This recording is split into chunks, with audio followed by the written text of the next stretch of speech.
नमस्कार दोस्तों। गांव के बाहरी इलाके में एक सुनसान सड़क थी जिसे लोग भूतिया सड़क कहते थे। इस सड़क के बारे में कई डरावनी कहानियां प्रचलित थी।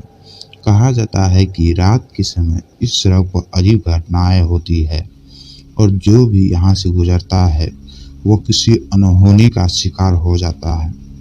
राहुल और उसकी पत्नी सीमा ने इस कहानी को एक अफवाह समझकर नजरअंदाज कर दिया। वह एक रात अपने दोस्त के साथ पार्टी के बाद घर लौट रहे थे। रात के समय शॉर्ट कोट लेने के लिए उन्होंने उसी सड़क भूतिया सड़क का जाने से निर्णय लिया। राहुल ने कार मोड़ी और वे भूतिया सड़क पर आ गए। चारों ओर घना जंगल था। सड़क पर केवल कार की हेडलाइट की रोशनी थी। हवा में अजीब सी ठंडक थी जिसने सभी को थोड़ा असहज कर दिया। सीमा ने कहा, यह सड़क सच में डरावनी है। सड़क पर चलते हुए अचानक राहुल ने देखा कि आगे एक सफेद साड़ी पहनी औरत खड़ी है। उसने कार धीमी कर दी और औरत की ओर देखने लगा। आंखें खाली और चेहरा बिना भाव का था। शिवा ने घबराते हुए कहा, यह औरत यहाँ क्या कर रही है? राहुल ने कार रोक दी और देखा कि वह औरत धीरे धीरे गायब हो गई।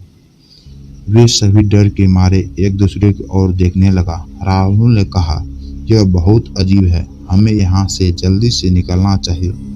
राहुल ने कार तेज कर दी लेकिन सड़क खत्म ही नहीं हो रही थी। ऐसा लग रहा था जैसे वो एक ही जगह पर घूम रहा हो। अचानक कार के अंदर ठंडी हवाएं भर गई।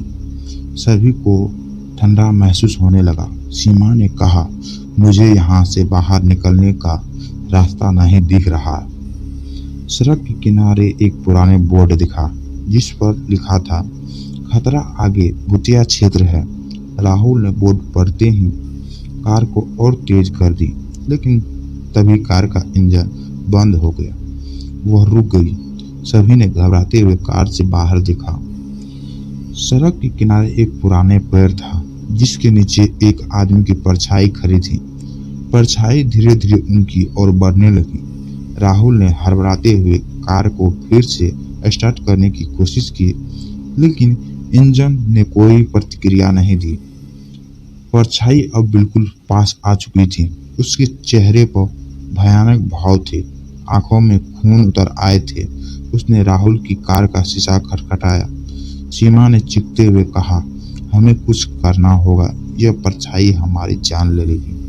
राहुल ने किसी तरह कार को स्टार्ट कर लिया और तेजी से आगे बढ़ाने लगा लेकिन सड़क के किनारे दोनों ओर से सफेद कपड़े पहने आकृति उभरने लगी। वो सभी आकृति कार के पीछे दौड़ रही थी। राहुल ने कार की गति बढ़ा दी। आकृति धीरे धीरे गायब होने लगी लेकिन डर का माहौल और भी भयानक हो गया। सड़क के अंत में एक पुराना पुल था। पुल के पास पहुंचते ही कार के सामने अचानक एक ट्रक आ गया। राहुल ने ब्रेक लगाते हुए कार रोकी और ट्रक के ड्राइवर ने खिड़की खोलकर कहा, आप लोग इस सड़क पर क्या कर रहे हैं? यह सड़क बहुत खतरनाक है। राहुल ने पूरी घटना बताई। ट्रक ड्राइवर ने कहा, यह सड़क वास्तव में भूतिया है। यहाँ कई साल पहले एक दुर्घटना में कई लोग मारे गए थे। इनकी आत्मा यहाँ आज भी भटकती है। राहुल और सीमा ने ट्रक ड्राइवर को धन्यवाद किया और उसकी मदद से सुरक्षित रास्ते पर लौट आए।